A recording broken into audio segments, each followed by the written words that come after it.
Réinventer l'éducation. Learning World, en association avec WISE, une initiative de Qatar Foundation. Nous ne cessons jamais d'apprendre. Même après avoir quitté le système scolaire, nous continuons à acquérir savoir et compétences. Cette semaine, Learning World vous emmène sur l'île Maurice et en Thaïlande. Nous entendrons également un expert sur cette question. La littérature, ce n'est pas seulement lire et écrire, c'est aussi pouvoir s'exprimer librement et se faire comprendre. Sur l'île Maurice, nous vous emmenons dans un centre qui donne des cours de littérature utiles. Objectif, aider les gens à maîtriser les compétences dont ils ont besoin pour leur quotidien, pour développer leur estime de soi et même monter leur propre entreprise. Regardez.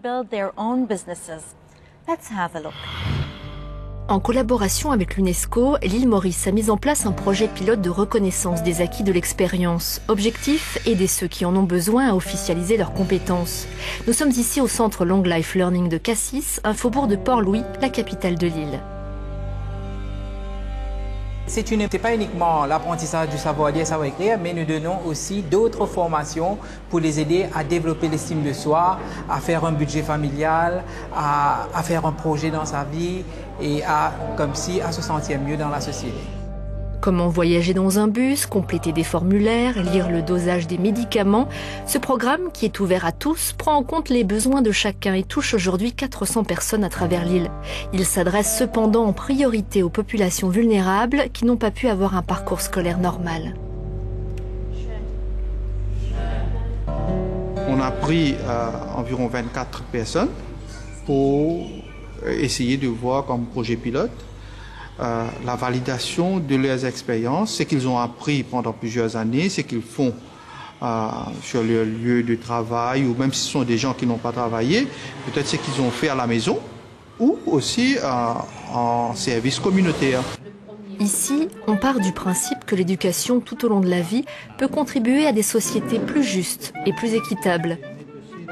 Le principe de validation des acquis suit une procédure précise. On a un certificat aussi qui nous fait. Maintenant, ces gens-là vont passer devant le jury pour éventuellement être validés. Et à ce moment-là, ils auront un diplôme qui sera dûment reconnu par l'État. Et ils auront la possibilité, bien sûr, de poursuivre d'autres études, s'ils veulent, ou de monter leur propre entreprise.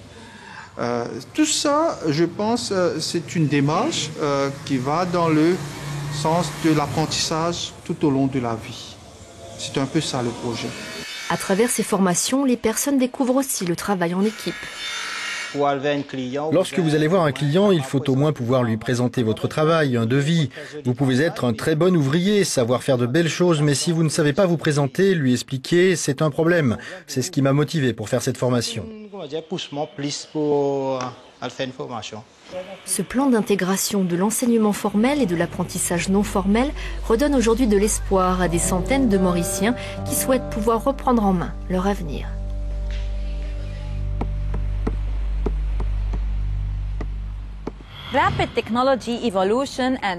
L'évolution rapide des technologies et l'obsolescence des savoirs rendent l'apprentissage en continu extrêmement important, souligne Yves Atou, le président du Comité mondial pour l'éducation et la formation tout au long de la vie. Il explique à Aurora Vélez comment le projet du comité souhaite toucher 7 milliards d'individus. Monsieur Ifatou, merci d'avoir accepté notre invitation. Vous êtes président du Comité mondial pour les apprentissages tout au long de la vie. La nécessité d'apprendre tout au long de la vie est une idée maintenant admise par tous. Mais de quoi parle-t-on exactement? En fait, il faut comprendre les apprentissages tout au long de la vie comme un continuum de la petite enfance à la fin de vie.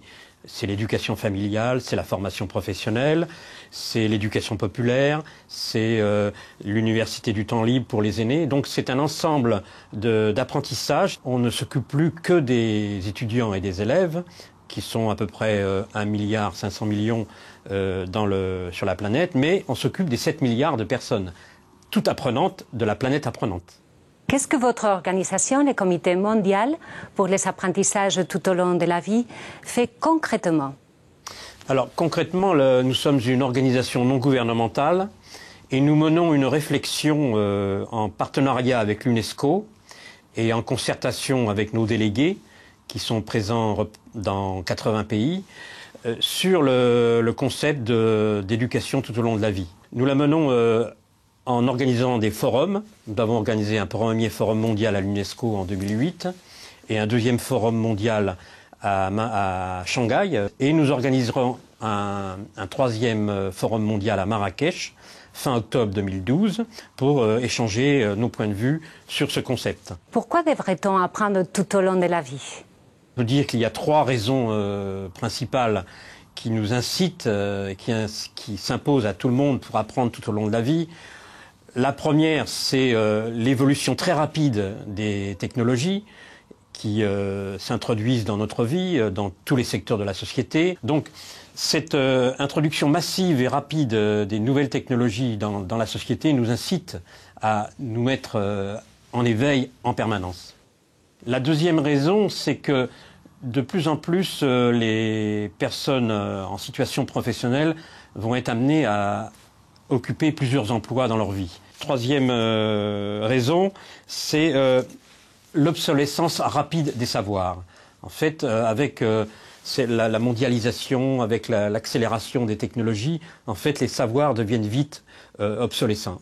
Cette obsolescence nous incite, nous oblige à nous mettre en permanence en éveil, à suivre régulièrement l'actualité, à ne pas décrocher en quelque sorte. Ifatou, merci. Merci. Pour la communauté Karen de Thaïlande, une minorité vivant le long de la frontière birmane, faire partie du système local et gagner de quoi vivre est parfois difficile. Les centres d'apprentissage de proximité ont pour objectif d'améliorer leur vie en améliorant leurs compétences. Voyez ce reportage.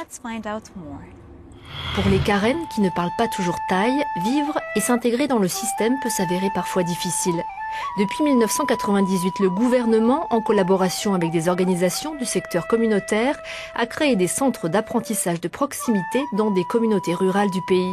Objectif, former un mécanisme solide fournissant un système d'apprentissage tout au long de la vie. Et pour que cela fonctionne, il faut s'assurer de la participation de la communauté concernée. C'est le cas du centre d'apprentissage de Maogo dans la province de Tak. Et nous sommes ici pour que les Karen apprennent à avoir confiance en eux. Nous voulons que les gens soient autonomes. Avant, ils ne savaient ni lire ni écrire thaï. Ils utilisaient leurs empreintes digitales. Et depuis que nous sommes arrivés dans le village pour organiser le système éducatif, les adultes peuvent lire et écrire. Reconnus pour la qualité de leur travail dans l'artisanat, les Karen peuvent échanger leur expérience et leur savoir-faire.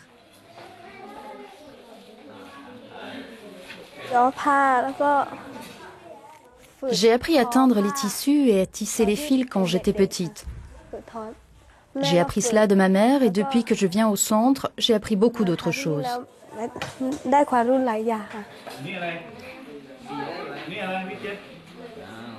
La plupart du temps, les élèves deviennent à leur tour enseignants et transmettent leur savoir aux nouvelles générations.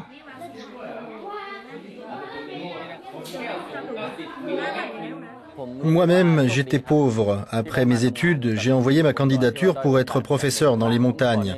Je leur apprends comment améliorer leur modèle, je leur apprends comment décrire leur modèle en thaï et à estimer la valeur de leurs produits. Les communautés rurales vivent des produits de la ferme et de l'agriculture. Dans ce centre, les animateurs vont plus loin et essaient d'aider les Karen à promouvoir une économie durable.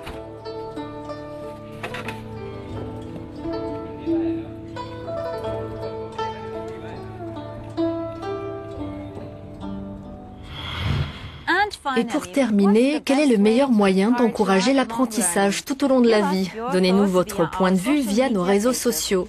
Avant de se quitter, un mot sur la préservation des cultures indigènes. Certains d'entre vous, en particulier en Afrique, estiment que le continent est en train de perdre sa culture, car les jeunes se tournent de plus en plus vers les traditions et les langues occidentales. Vous êtes également nombreux à penser que les familles devraient beaucoup plus encourager leurs enfants à préserver leur identité.